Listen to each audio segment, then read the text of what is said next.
Depois de 12 anos, o Estatuto do Desarmamento pode ser extinto. Uma proposta que vai ser votada em Brasília quer liberar a venda de armas de fogo no Brasil. O projeto é de um grupo de deputados conhecido como Bancada da Bala. Nesta semana, a série especial do Jornal da Record discute a relação do país com as armas. Você sabia que em 30 anos, quase 1 milhão de brasileiros morreram com armas de fogo e 30% foram mortos por motivos banais?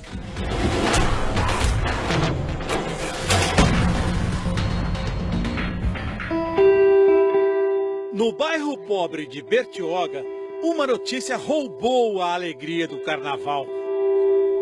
A arma, na mão de um folião, tirou o amigo destes jovens e o filho de Otton e Benedita.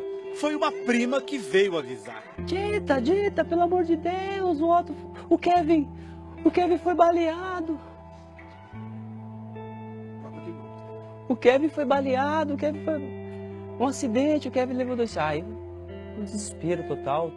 Tem dias que eu acordo pensando em você. Kevin, 18 anos recém-completos, era a esperança da família. Ele falava que ia me ajudar, mãe. Eu ainda vou ajudar a senhora, vou tirar a senhora dessa casa. Ele falava. Eu vou ajudar a senhora, vou trabalhar e vou ajudar a senhora. Sabe que a gente é pobre, humilde, mas a gente era muito feliz. Que todo fim de semana a gente fazia um churrasquinho, ele que alegrava a família, ele que cantava. Senhor, eu nasci pra O pai canta para matar a saudade do filho. Eu nasci pra te chamar de pai. Inclusive nós tínhamos sonhos, eu e ele. A gente conversava, Kevin, vou colocar uma internet aqui pra você, que ele tem o dom de cantar, tocar, como o senhor já viu tocando no vídeo. Kevin, aprenda a tocar um violão e cantar, que você já tem o dom, para ser um artista famoso, e depende de muita sorte e é um caminho longo.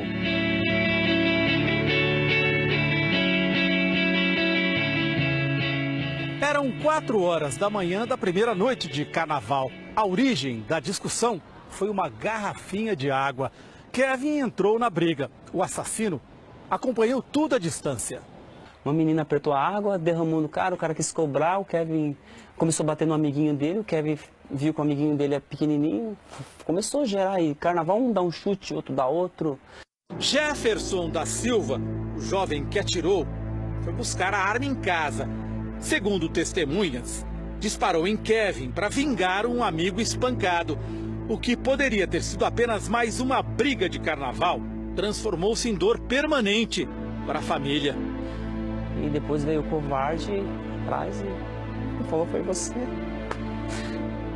Ah, o Kevin falou, foi, acho, e o cara deu um tiro e atravessou o coração dele. Isso. Ah, eu não consigo encarar isso como isso pra mim é uma barbaridade, uma covardia, meu. O Brasil tem taxa de homicídios quase equivalente à de países que enfrentam guerra civil. Nos últimos 30 anos foram 880 mil brasileiros mortos por armas de fogo. E agora o Congresso quer enterrar o Estatuto do Desarmamento, facilitar o acesso às armas, com o argumento de que isso vai tornar o país mais seguro. A segurança pessoal é uma justificativa comum dos que frequentam as escolas de tiro. Primeira aula do Laerte. Você foi bem, Laerte, já tinha tirado, né? Já tirei algumas vezes só por diversão. Eu acho que a arma é uma excelente ferramenta de defesa. E você tem que ter o direito de se defender numa situação de confronto em igual situação ao seu oponente. Uma outra pesquisa de vitimização feita no Brasil inteiro pelo Ministério da Justiça com a Universidade Federal de Minas Gerais, que mostra que a chance de ser agredida num assalto estando armado aumenta em 88%. Então, claramente, você já tem evidências mostrando que é uma péssima ideia você jogar os cidadãos armados à própria sorte e falar para eles, olha, reaja a um assalto que vai dar certo. É um argumento que não convence o auditor Walter, também aluno de tiro. Hoje só o bandido tem arma. Então, eu acho que seria interessante pessoas do bem também ter a oportunidade de forma controlada, se defender. Mas segundo o mapa da violência, a maioria das armas não registradas no Brasil está na mão de civis. Gente como o corretor de imóveis Caio Toledo, condenado a 14 anos de prisão pela morte de Eduardo Bright. Caio recorreu e permanece em liberdade. No prédio de alto padrão, no bairro Nobre de São Paulo, o crime resultou de uma disputa por uma vaga de garagem e por duas pessoas que nem moravam no edifício. A mulher da vítima disse que tudo poderia ter acabado com uma troca de sopapos, mas havia uma arma no meio, um revólver calibre 32 não registrado. Caio teve um ataque de fúria quando encontrou a vaga da garagem emprestada a um amigo da ex-mulher, Eduardo. Acho que ele deve ter ficado nervoso com a vaga, pelo que ele conta no julgamento, né, que ele estava muito estressado. Aí ele jogou gasolina para pôr fogo e ele estava armado. Depois, quando Eduardo chegou no prédio, ele já deu um soco no Eduardo. Foi um único disparo no rosto de Eduardo.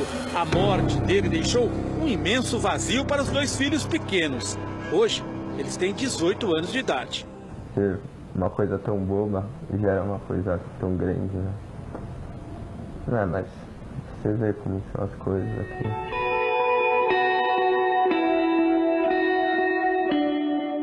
Você acha que o fato dele ter a arma ali fez diferença? Muita. Se ele não tivesse com arma, nada disso teria acontecido. Eles poderiam sair numa briga de mão, de soco e acabou. Até porque não se conheciam? Não se conheciam. Provavelmente não iam se ver de novo? Não. Se aprovado no Congresso, o projeto que acaba com o Estatuto do Desarmamento reduzirá de 25 para 21 anos a idade mínima para comprar armas. O acesso à munição passa de 50 para 100 projéteis por ano. A posse passa a ser permitida tanto em casa quanto no trabalho. Trazer mais armas por uma sociedade que já é bastante conflituosa, a gente já tem inúmeras brigas no trânsito, brigas em bar, etc. Você colocar arma de fogo nesse componente, certamente a gente vai aumentar a violência e não reduzir. Mas quem vai lucrar com acesso fácil às armas é a maior fabricante de revólveres do mundo, a Taurus, que tem sede em São Leopoldo, no Rio Grande do Sul. A empresa domina 90% do mercado de armas curtas no Brasil. Mas o lucro da indústria pode custar caro à sociedade. Só em 2012, quase 25 mil jovens brasileiros morreram por armas de fogo. Vinícius tinha apenas 17 anos de idade quando perdeu a vida diante de amigos, em Rio Claro, no interior de São Paulo. Todo mundo acreditava que a arma estava quebrada, mas nós mexeu tudo nela, ficamos várias horas tentando disparar e nada. Na verdade brincando, né? Porque sabia que a arma estava quebrada. O adolescente trabalhava ajudando os pais numa lanchonete. Desde os 13 sempre trabalhou com nós, nunca deu trabalho, nunca na vida, sempre ajudou nós. Depois eu fiquei sabendo que fazia 2 dias que ele estava de sábado. E ficava atirando pro chão assim, não saía bala nenhuma, nunca saiu. Os pais estavam no trabalho quando ficaram sabendo da tragédia. Aí o Vinícius foi tomar banho no meu quarto, lá no meu banheiro. Aí o Edson foi e pegou a arma e falou, vou dar um susto no Vinícius. Foi uma brincadeira. Ele entrou para assustar e nisso que o Vinícius saiu do quarto. Do meu quarto para ir pro quarto dele, ele pontou, vai, perdeu. Só que ele pontou na cabeça. Seu amigo de infância? Amigo de infância. Estudamos juntos, saíamos juntos. A dor é complicado conviver com isso. É como se você tivesse sido punido junto com ele, quer dizer, ele morreu, né? Enfim, mas pra você... eu costumo dizer que depois daquele dia morreu uma parte de mim, né? Só Deus mesmo para dar força e para continuar mesmo. Que é difícil. É difícil.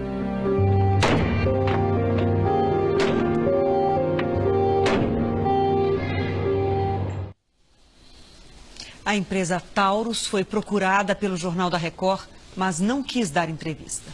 Bom dia, boa tarde, boa noite. Aqui quem fala com você é Edson Evaristo. E hoje vamos falar sobre armamento e desarmamento. O que será que está por trás desse discurso atual de que a população deve ser armada? O que tem por trás? Será que é só realmente o direito do cidadão se defender que está em jogo? Ou tem algo por trás aí? Então eu gostaria de estar hoje conversando com vocês sobre esse tema.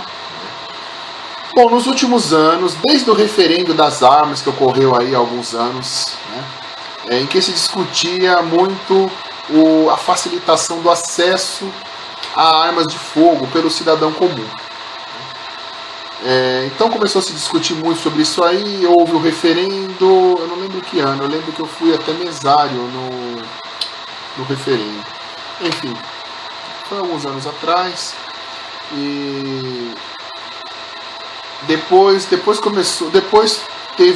essa campanha depois de estímulo ao ódio aqui no Brasil, de que todos os problemas do país começaram a ser de responsabilidades. A esquerda começou a ser responsabilizada por tudo o que ocorria de ruim no país, principalmente a questão da criminalidade.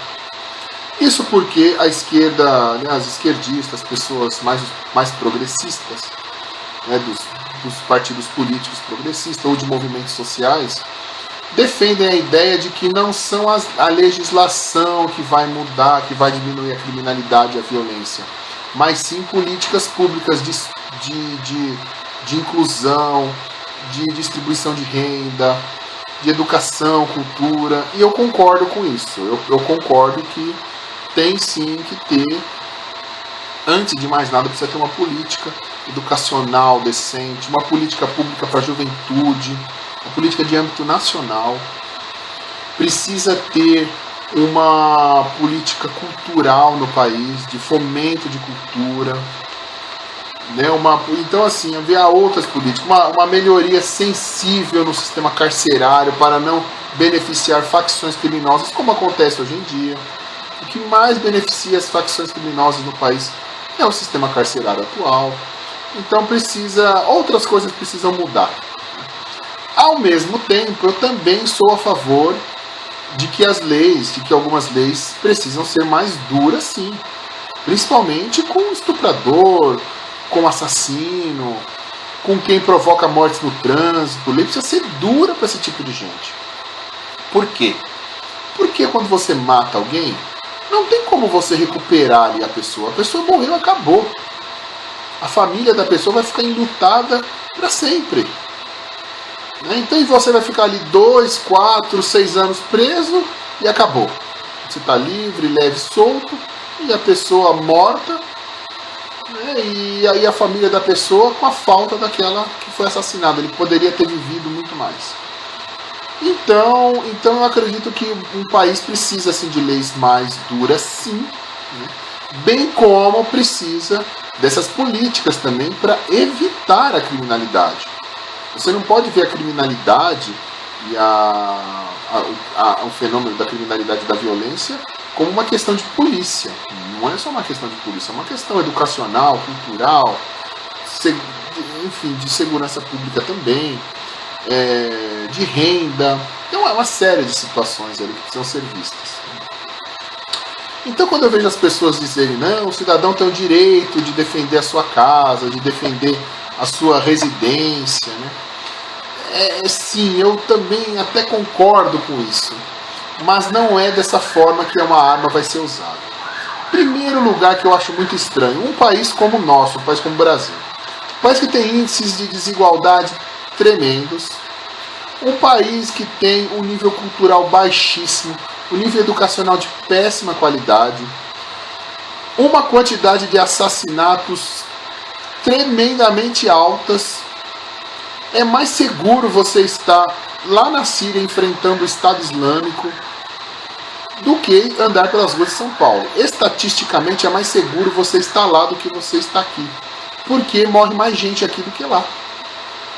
Então era mais seguro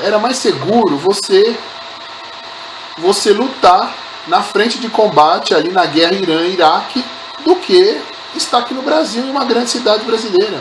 Porque estatisticamente também morre muito mais gente aqui do que morria na guerra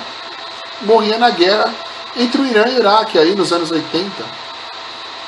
Né? Então assim, são índices de assassinato alarmantes, a grande maioria por armas de fogo. Então nós somos uma sociedade, o Brasil é uma sociedade que mata muitas pessoas, e muitos por motivos fúteis. É o rapaz que mata a namorada porque a namorada não quer mais nada com ele. É a pessoa que mata ali, mata por causa de uma briga no trânsito. Eu vi um caso de um rapaz que matou uma garçonete porque ele falou mal do bolo, ele não gostou do bolo que ela estava servindo, matou a garçonete. Outro matou um funcionário de uma pizzaria porque a borda veio queimada. Assistam esse vídeo.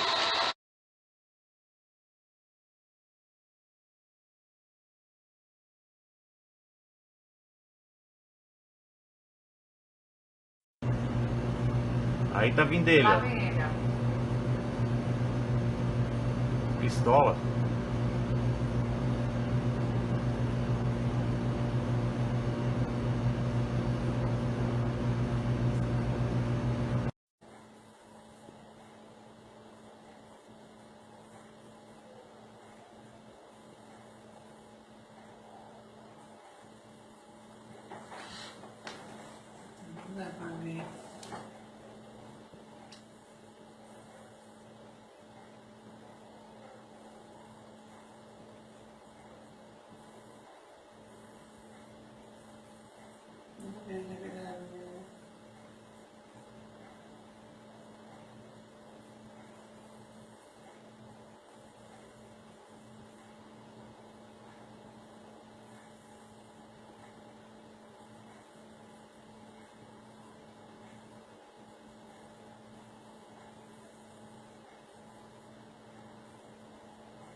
Então, como vocês puderam ver, vocês podem ver que matar o outro é muito simples, é muito banal aqui no Brasil. Então, quando você vê um discurso desse, de que deve se facilitar o acesso às armas aí aos cidadãos, porque é um direito das pessoas, eu vejo isso com muito cuidado, eu vejo isso com muita apreensão, né? Porque além dessa questão da criminalidade ser muito alta no Brasil, né, não são só criminosos que matam as outras pessoas. Grande parte dos crimes, eu não sei o índice exato, eu não sei nem se existe um estudo sobre isso. Grande parte dos assassinatos que acontecem no Brasil não são feitos por criminosos em assaltos aí não. Não são pessoas que vão assaltar as outras e matam, né? São assassinatos cometidos de forma tola, assim, é você matar o outro por nada, matar o vizinho, brigou com o vizinho, mata o vizinho. Brigou com o colega no futebol, mata o colega do futebol. Sabe, então se mata por nada, né? Por motivo, enfim, motivo, bom, não sei nem se tem algum motivo de você matar outra pessoa, né? Exceto casos assim que, né, como eu vi recentemente, a mãe e o padrasto espancaram uma criança até morrer. Eu acho que pessoas dessas não devem viver, né? Mas isso é minha opinião, né? É minha opinião, né? Nem estou fazendo apologia quanto a isso. Mas eu estou falando assim, que muitas vezes são cidadãos considerados de bem, cidadãos que não são bandidos, que cometem assassinatos. Não são criminosos propriamente dito, são bandidos, são pessoas consideradas aí de bem, trabalhadores, aposentados, pessoas comuns, têm uma vida comum. Né? Então, assim, é muito perigoso aqui no Brasil fomentar o uso de armas. Né? Eu acredito que haja um plano muito bem arquitetado para que isso aconteça aqui no Brasil, para que isso venha acontecendo aqui no Brasil. Primeiro porque o discurso dos que defendem o uso de armas é que os que são contra o desarmamento, eles citam sempre o caso do nazismo, que o nazismo acabou com as armas, tirou as armas da população para poder dominar a população, esse tipo de coisa, né? Eles sempre citam isso. Então eles dizem que os progressistas, os socialistas, os esquerdistas são contra o armamento da população porque eles querem dominar a sociedade, eles querem que a população esteja desprotegida ali para eles poderem dominar a sociedade mais facilmente. Ou para o bandido ir lá para proteger o bandido também, o bandido entrar na casa de alguém e matar a pessoa tranquilamente sem oposição. Né? E não é isso. É diferente você defender uma arma por autodefesa na sua casa, escondida lá no teu armário, no teu guarda-roupa, do que você andar armado aí no trânsito e matar a pessoa que está no carro ao lado, porque o carro fechou o teu carro aí, passou na frente, encostou, sei lá, você matar outra pessoa. Então eu acho que tem um plano sim. Esses vídeos que eu venho fazendo sobre a africanização do Brasil, essa africanização da América Latina, vai justamente de encontro a isso, de manter um país de uns matando os outros, manter um país dividido, um país onde um mata o outro assim com muita facilidade, manter um país funcionando na base do medo. Então, para as elites internacionais, os grupos financeiros internacionais que querem dominar a nossa economia, que querem dominar o país, impedir o nosso desenvolvimento, é importante que o povo se mantenha com medo. Porque o povo com medo, ele não vai pensar em defender a soberania nacional, ele não vai pensar em defender os seus recursos naturais, ele vai pensar em se proteger. A pessoa que tem medo de morrer na mão de um bandido, que tem muito, quanto mais medo tem, menos essa pessoa vai atuar socialmente, vai atuar politicamente. Essa pessoa vai estar pensando em proteger ela e a sua família. Então ele vai se trancar dentro de casa, sair para trabalhar e olhe lá. Então esse medo que eles estimulam aí na sociedade é muito útil justamente para quem quer destruir a sociedade. Então esse discurso de que é um direito do cidadão é uma balela. É uma balela. Essas pessoas que defendem, eu acredito até que tem pessoas que defendam isso sim. Mas essas pessoas estão sendo enganadas. Porque não é para isso que esses organismos aí internacionais querem que o cidadão brasileiro se arme. Eles querem que o cidadão brasileiro se arme para um matar o outro. É para isso que eles querem, para um matar o outro. Né? Ninguém fala uma política de segurança pública, uma política de diminuição da criminalidade e da violência no país. Mas fala-se em armar a população. Então, eu acredito que tanto a esquerda no país como a direita não possuem ainda um discurso afinado sobre a questão da violência e da criminalidade no país. Precisam afinar o discurso. Os direitistas estão muito para cá e os esquerdistas estão muito para lá. Precisam afinar mais esse discurso aí. Né? A direita eu acho que vai ser difícil fazer isso, porque... enfim. Né? Mas a esquerda eu acho que ainda chega lá. Chega lá. A esquerda ainda chega lá. Porque a esquerda já está no caminho certo em falar que é preciso trabalhar com prevenção primeiro, antes de falar em punição. E eu acredito nisso também, que tem que se trabalhar com prevenção. Educação, cultura, renda, trabalho, emprego, política para a juventude. Né? Mas também precisa de leis um pouco mais duras, sim. Né? E eu conheço muito esquerdista que concorda com isso, sim. Então você achar que esquerdista gosta de defender bandido, isso é bobagem, isso é uma má interpretação dessa bandeira da esquerda. E eu sou contra também, porque no Brasil a gente tem uma cultura de vingança, a gente tem uma cultura de levar... A gente tem uma cultura de vingança porque não se confia na justiça. Então vocês podem ver que as novelas, uns anos atrás, nunca passava que a pessoa era punida pela justiça. Ultimamente vem passando até. Mas quando eu era pequeno, eu via assim, não, as pessoas sempre morriam no acidente, o vilão ali morria no acidente, morria assassinado, morria doente, morria de algum jeito. Porque é uma cultura de vingança, isso era para extravasar a vingança, esse sentimento de vingança. Então, em um país que tem uma cultura de vingança e não de justiça, não de senso de justiça, é muito perigoso que seja disseminada essa ideia de que as pessoas devem andar armadas. Nessa cultura também de levar vantagem nas coisas, essa cultura de querer levar vantagem nisso, levar vantagem naquilo.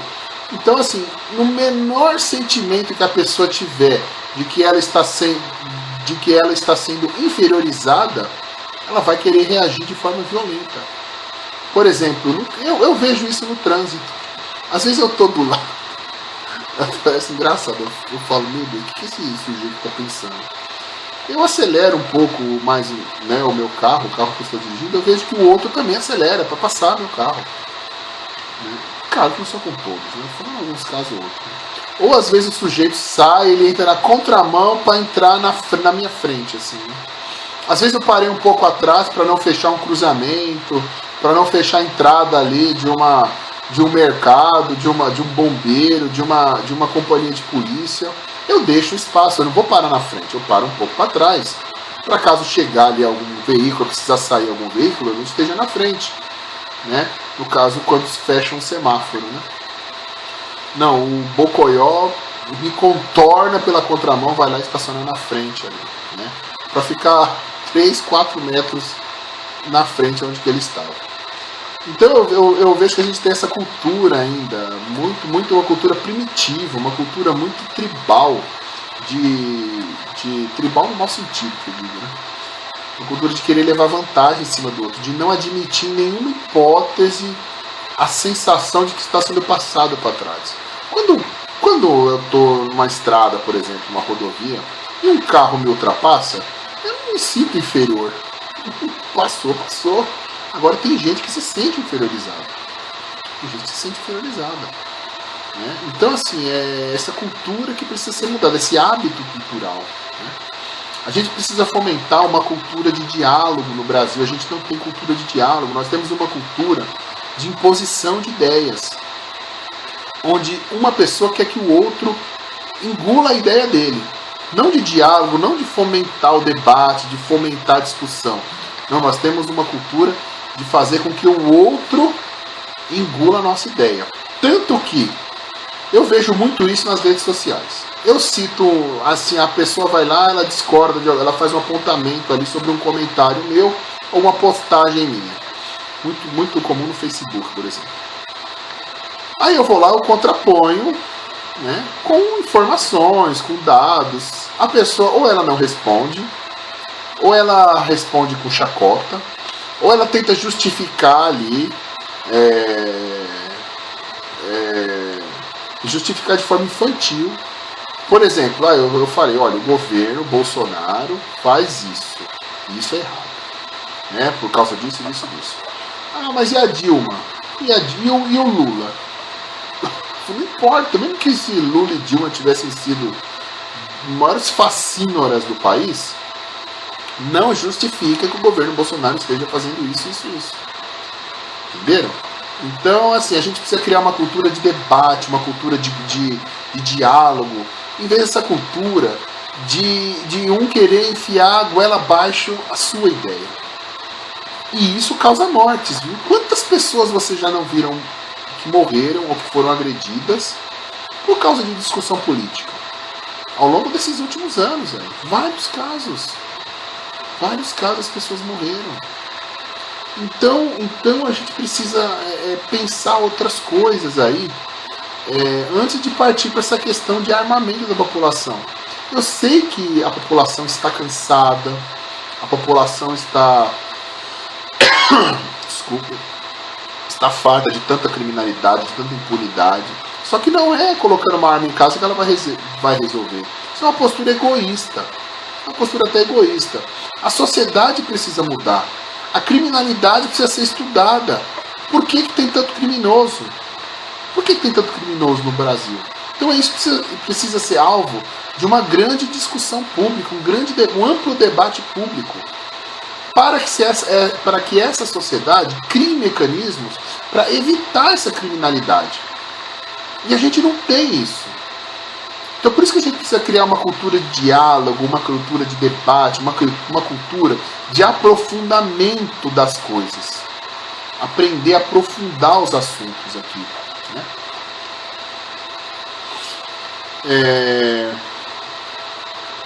Então, assim, eu acredito nisso, na cultura do diálogo, na queda da criminalidade através de programas sociais aí para a juventude, distribuição de renda, educação, cultura, de qualidade para todos, saúde, meios de transportes decentes. Então é isso que se combate a criminalidade, e com isso também que se combate a criminalidade. Leis mais duras também aí para punir quem se desviar, punir de forma devida, adequada. Um sistema carcerário que recupere as pessoas e não amontoe as pessoas lá e pronto, acabou. Solte essas pessoas mais revoltadas ainda, ou membros de uma facção criminosa que ela não fazia parte antes de entrar no sistema carcerário. Como eu mesmo já vi muitos casos, né, de moradores de rua, enfim, pessoas que eu tenho contato. Eu já vi que eu trabalho com esse público há muitos anos. Então eu já vi muitas pessoas entrarem lá, roubar uma bicicleta na rua e sair membro de uma facção criminosa. Quer dizer, um sistema carcerário que piora a pessoa. Né? Então, assistam esse vídeo que vocês... Né? Assistam esse vídeo primeiro. Já voltamos.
Então, como vocês puderam ver, né,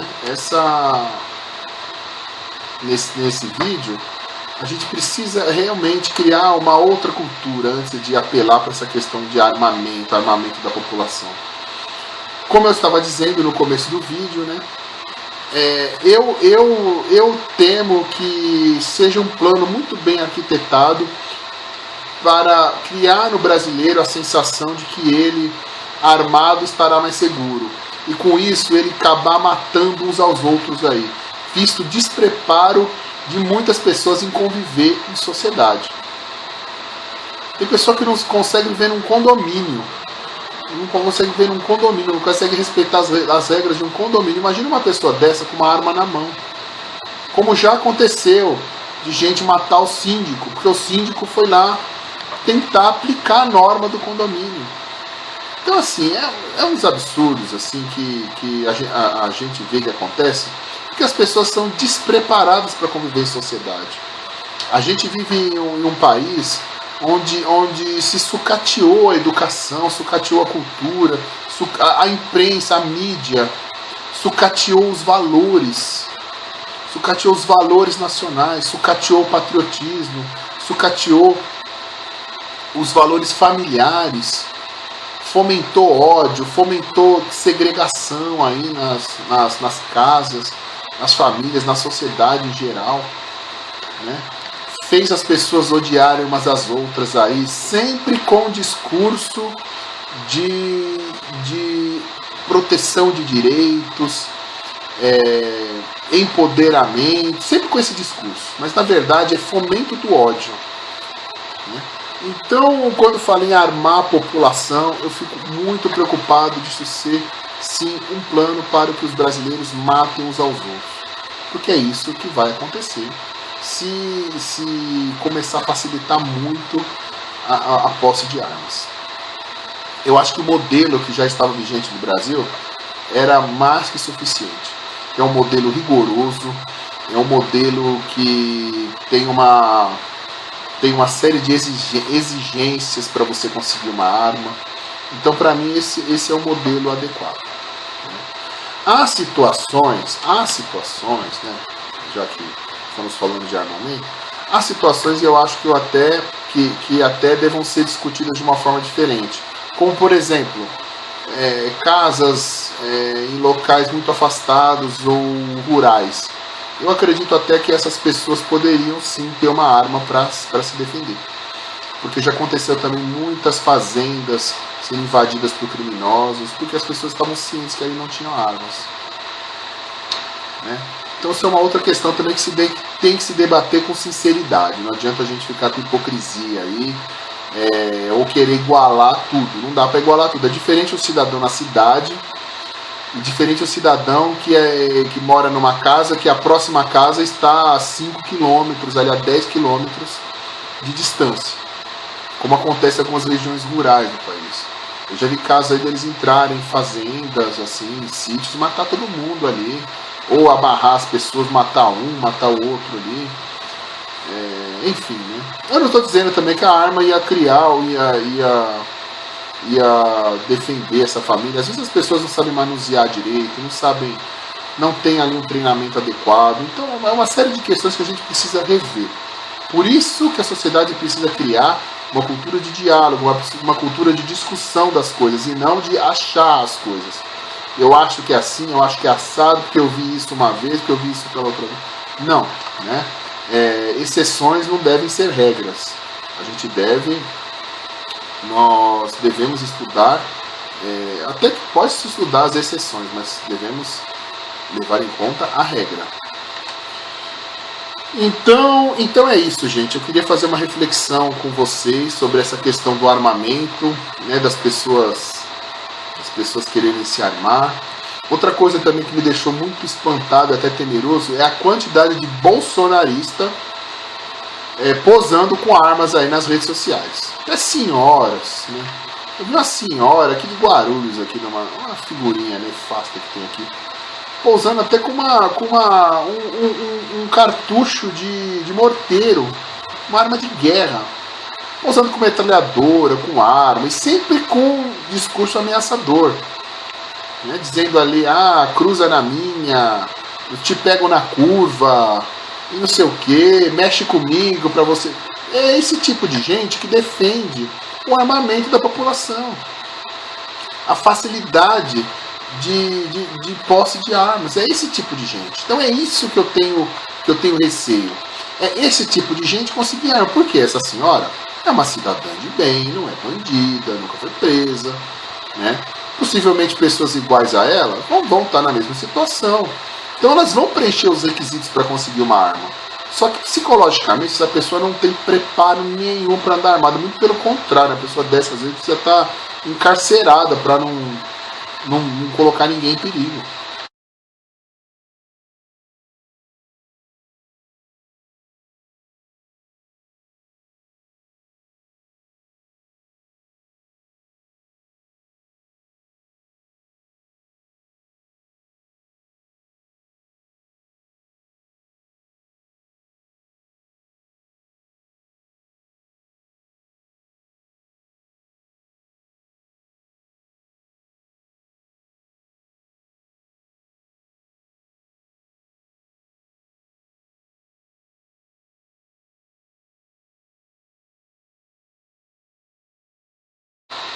né? Mas não, elas estão aí soltas e estão na política, estão se elegendo deputado aí, né? Deputado que vai armado para o Congresso. É um show de horrores, né? Então, assim, não vejo que a sociedade brasileira está preparada para isso.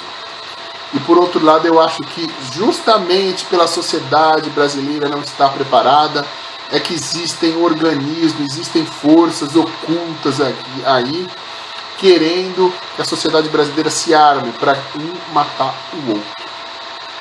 Um matar o outro. Então é isso, gente. Gostou do vídeo? Deixa o seu like, deixa o seu gostei. Deixe as suas considerações no comentário. Quem sabe não fazemos outros vídeos sobre esse tema. Inscreva-se no canal se ainda não se inscreveu. Ative as notificações para você saber quando tem vídeos novos aqui no canal. Toda segunda, quarta e sexta vídeos novos aqui. E é isso. Um grande abraço a todos. Até breve.